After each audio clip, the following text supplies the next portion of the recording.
Welcome back to In Da Huddle. Let me ask you something. When was the last time you walked into church and heard a real choir? Not three people in a track. I mean, a wall of voices that shook the room. So today I want to ask a simple question with a big punch. Whatever happened to the church choir? And did we lose something when we traded it in for praise teams? That really is the question of the hour. Somewhere along the way, we downsized from a wall of voices to three singers in a track. And listen, I'm not here to bash praise teams. Some of them are crazy gifted, and that intimate style definitely has its place. But let's be real. You're never going to convince me that five people on mics can match the way 40 folks in a choir stand can shake a room when they hit that first big chord on an old school choir anthem. Part of the shift was practical, smaller teams, smaller budgets, easier rehearsal schedules. Part of it was outreach. Let's sound like what people already like. But somewhere in that mix, the room got quieter while the stage got louder and not necessarily more inspirational. And somewhere along the way, a lot of church music stopped waking people up and started tucking them in. Some of these low energy praise sets sound more like lullabies than let's get our hearts ready to receive the word. And that's where I think we really started to lose something. When I think back to those packed choir stands, it wasn't about perfection, was it? It felt like family. You had the robes, the distinct vocal parts, and that one alto who was undeniably singing way too loud.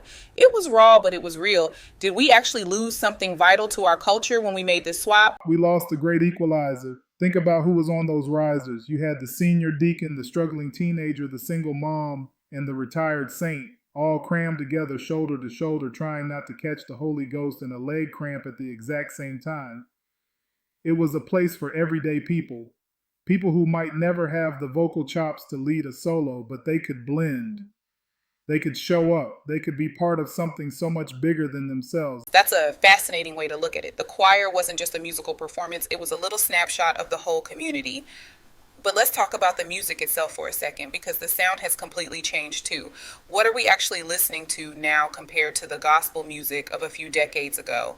And before we go there, let me be clear. Some praise teams are absolutely off the chain, like you feel heaven and goosebumps at the same time. But some of what we're hearing now doesn't quite land the same way. Yeah, and I don't even think it's always the song's fault. I used to call a lot of this modern stuff lo-fi worship for your afternoon nap. But really, a lot of it comes down to the minister of music and the worship leader. If you can't read the room, if you don't notice when the congregation is checking out or leaning in, you'll keep singing lullabies when people need a battle cry. The right song at the wrong moment will always feel flat, no matter how good the track is. Lo-fi worship, that is brutally honest. But you know exactly what I mean. The team gets up, the track is all soft synth pads and slow vibes, and the whole thing just kind of hovers instead of building. It's not even about the lyrics, it's the way the song just drifts along with no lift, no push, no moment where the room actually engages. By the end of it, you're not swept up in the spirit, you're just sleepy. If we're being real, you look out and half the room is subtly scrolling their phones. Sometimes I feel like when certain praise teams finish, we need to send up a second group called the Raise Team just to wake everybody back up. All right, everyone, give it up for the Rest in the Lord team. Now, please welcome the Wake Up and Worship Choir. That is hilarious, but it points to a real crisis of engagement. So this highly polished, loud, but with low energy vocals approach isn't keeping us engaged. Contrast that with old school gospel choir music.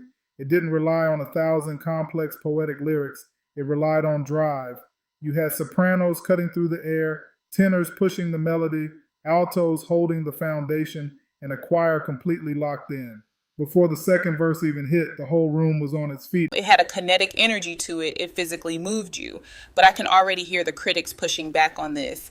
Someone is listening right now saying, look, we aren't supposed to be going for the music anyway. We are there for the message, for the teaching. How do you respond to the idea that the music is just the opening act and shouldn't matter this much? I tell them you are absolutely correct, but I'd ask them to think about how human nature actually works. Let's use a restaurant as an analogy.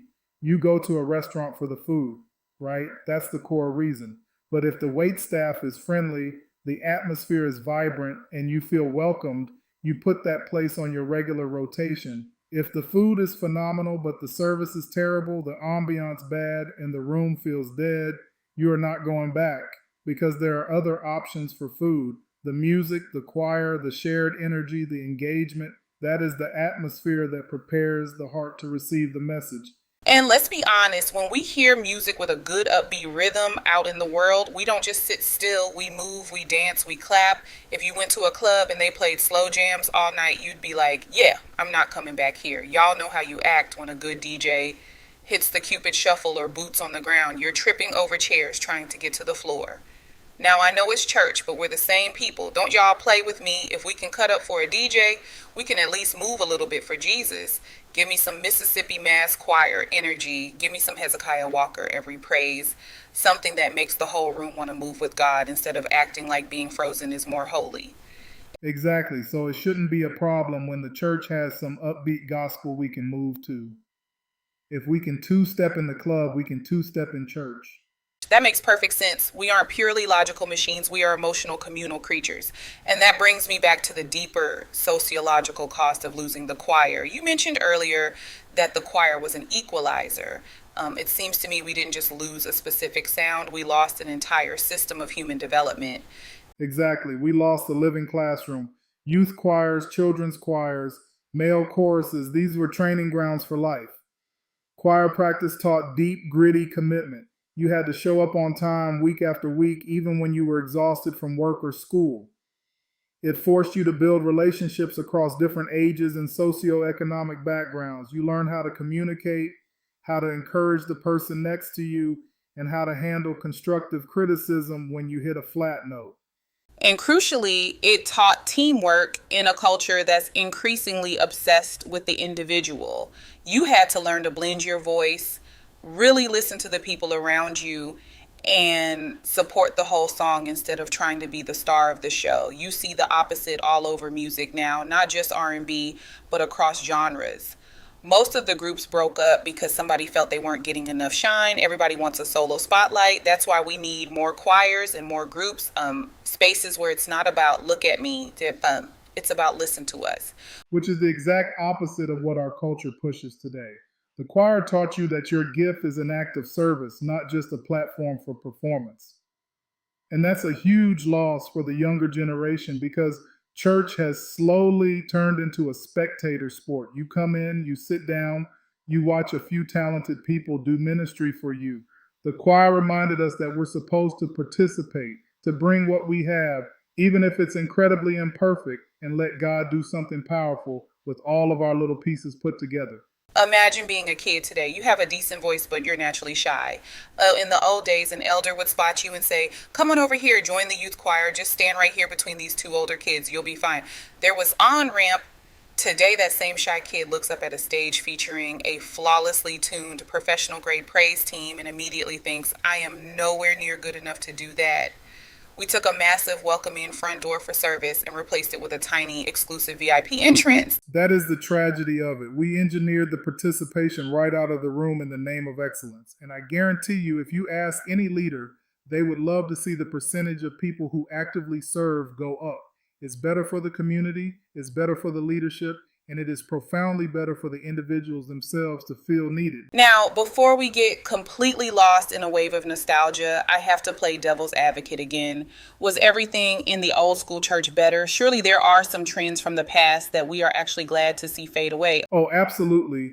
I am not looking at the past through rose colored glasses. There is one specific trend I am thrilled we left behind: the highly predictable theatrical hooping and hollering from the speaker. Oh, the classic 7-minute vocal marathon. You know exactly the cadence I'm talking about.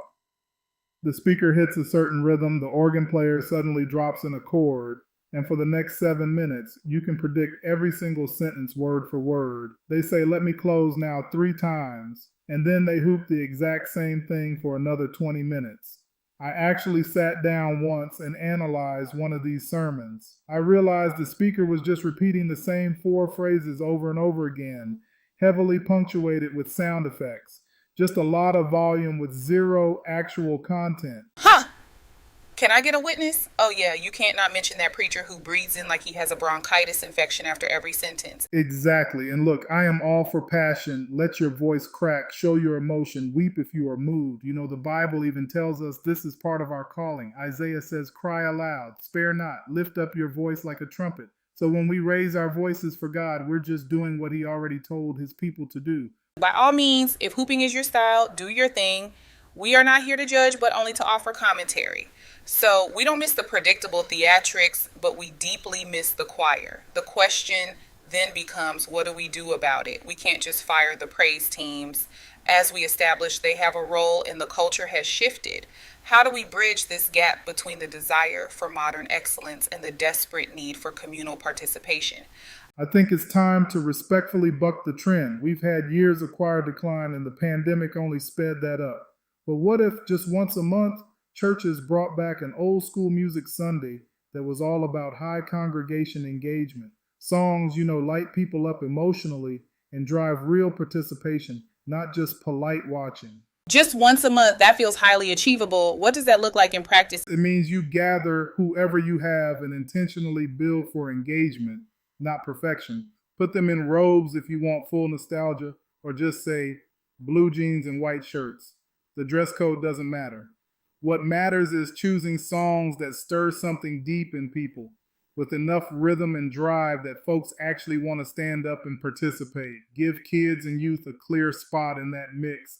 Let them learn commitment and teamwork, even if they sing a little off key, because the real win isn't a flawless sound system, it's growing people. It's about shifting the paradigm back. It's not just a nostalgic trip down memory lane. It's a deliberate strategy to rebuild a culture where people expect to be used, where they learn in real time how to work alongside incredibly imperfect people in an imperfect community for the greater good of everyone in the room. Psalm 100 doesn't say, make a perfect performance unto the Lord. It says, make a joyful noise unto the Lord, all ye lands. Serve the Lord with gladness. Come before his presence with singing. You nailed it. Some of us have bought into this false dichotomy that we have to choose between musical excellence and mass participation. We don't. That is a powerful vision. It challenges the modern consumer mindset and invites us back into the messy, beautiful reality of true community. It reminds us that we aren't here to be entertained. We are here to be formed. So consider this my open call to anyone listening who still has a few choir members sitting in the seats, a few kids who can halfway hold a tune. Bring the choir back, bring the youth choir back. Institute that old school music Sunday. Do it to rebuild your community and to remind people what it means to participate rather than just spectate. I love that. And to everyone listening, we want to hear from you, whether you have a powerful memory of how being in a choir shaped your life, or even if you completely disagree with us and think the modern praise team is the only way forward. Drop a comment or send us a message. Your story might just be the spark for part 2 of this conversation. Until next time, keep singing and keep growing.